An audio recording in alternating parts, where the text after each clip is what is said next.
last week, we laid out everyone implicated before the commission started in our Madlanga madness whiteboard, and that was viewed by millions and millions of South Africans. But so much has happened since then that we have had to wipe the board clean, and we are going again, people. I don't know if I'm fit enough to get through everything I'm about to have to say in like 10 minutes, but it's time for week 1 of the Madlanga Commission and more Madlanga madness! Okay, General Mkhwanazi has spoken so much more. Let's get into it. Now, Mkhwanazi has now told the Madlanga Commission that Police Minister Senzo Mchunu, quote, was fully involved in a criminal syndicate, people, and was, quote, irrational and influenced to disband the political killings task team that seems to have been causing so many people so much trouble because the task team's work was threatening criminal networks. Now, Mkhwanazi claimed that everyone knew how well the task team was doing and that the team had been personally congratulated for their great work by President Cyril Ramaphosa himself. But Senzo Mchunu claims that Mkhwanazi's allegations were, quote, misinformed and extravagant. But Mkhwanazi claimed that he had tried to engage with the police minister Mchunu before his famous press conference, but he had been blue-ticked multiple times by the police minister. Mkhwanazi said that the task team had been helping Gauteng police to investigate the murder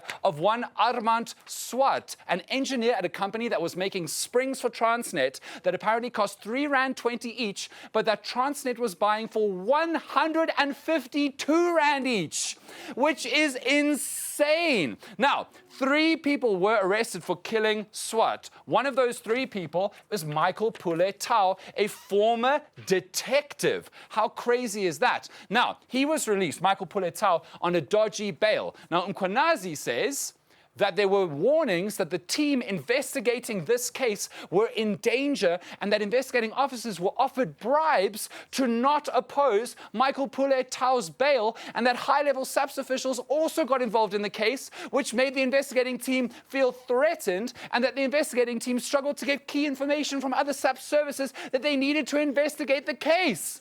Now, if Mkhwanazi is right, that sounds like high-level meddling in this corruption and murder case. Mkhwanazi says that because of this weird mess, crime intelligence boss Dumisani Khumalo requested that the political killings task team get involved. According to Mkhwanazi, on 30 December last year, the investigators got a ballistics report that linked guns used in Swart's murder to other high-profile cases under investigation, and the very next day, Mchunu ordered that the task team be disbanded the very next day. And all of that was just day 1 of the commission, people. That was just Wednesday. Here's Thursday, day 2. Mkhwanazi said that alleged tender criminal Vusimusi Katmatlala, who is currently on trial for allegedly trying to assassinate his ex-girlfriend, Tebogo Tobeyane. I know, people always get shocked at that one.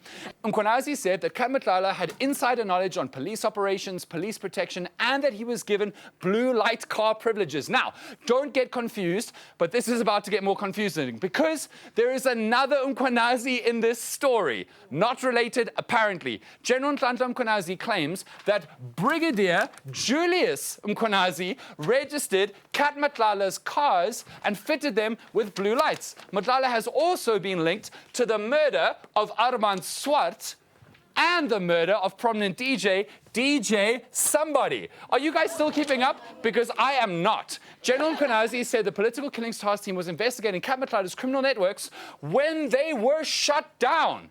Maybe 4 investigating those. And you know who else Mkhwanazi says the task team was investigating? KT Molefe, the Santon businessman who was arrested earlier this year. And when he was arrested, do you remember who happened to be at his house at the same time?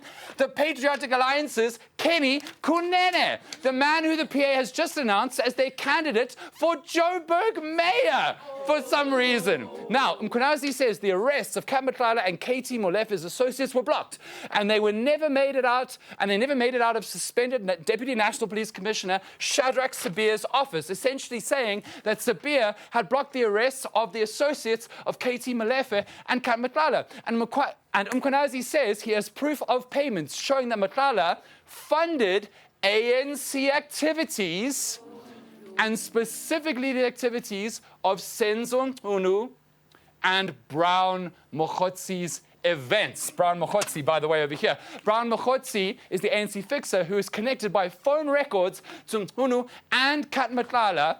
And where do I go next? Mkhwanazi says that Mkhwanazi also knew about sensitive police operations when he was not supposed to. Now, is your head about to explode? Mine already has. But stay with me because we still aren't done with Thursday, because Mkhwanazi accused 2 members of parliament of abusing their powers and breaking the law by accessing and releasing sensitive police intelligence, which disrupted and tarnished police investigations. Mkhwanazi said that Diane Kola Barnard from the Democratic Alliance received classified intelligence and disclosed it to the country, and when she did that, she risked releasing state secrets and placing investigators in danger.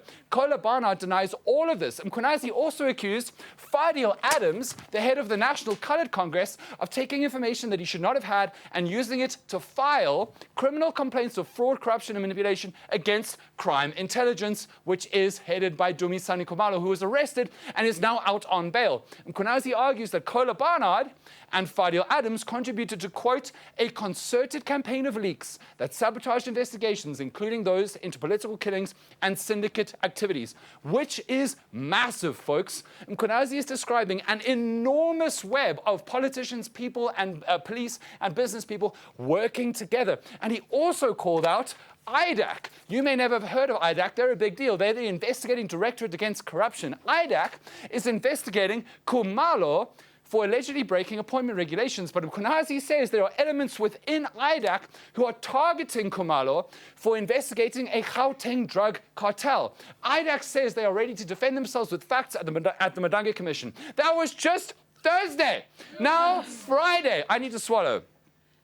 Friday, day 3. Now, a while back, Mkhwanazi was accused of interfering into an investigation into a prison official. But on Friday, Mkhwanazi said he was accused of that to make him, quote, back off from Major Feroz Khan, who was himself accused of meddling in a drug seizure. Mkhwanazi says that he was told that former police minister Bheki Cele wanted...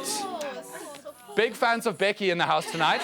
Wanted Mkhwanazi to back off of the Khan case. That is what Mkhwanazi says he was told, that Bheki Cele wanted Khan to be left alone. Mkhwanazi said that he was, quote, very upset that he, Bheki Cele, disappointed me, Mkhwanazi, as a person who is a former police minister. Feroz Khan was ultimately found to be innocent of wrongdoing in the drug seizure, and that's it.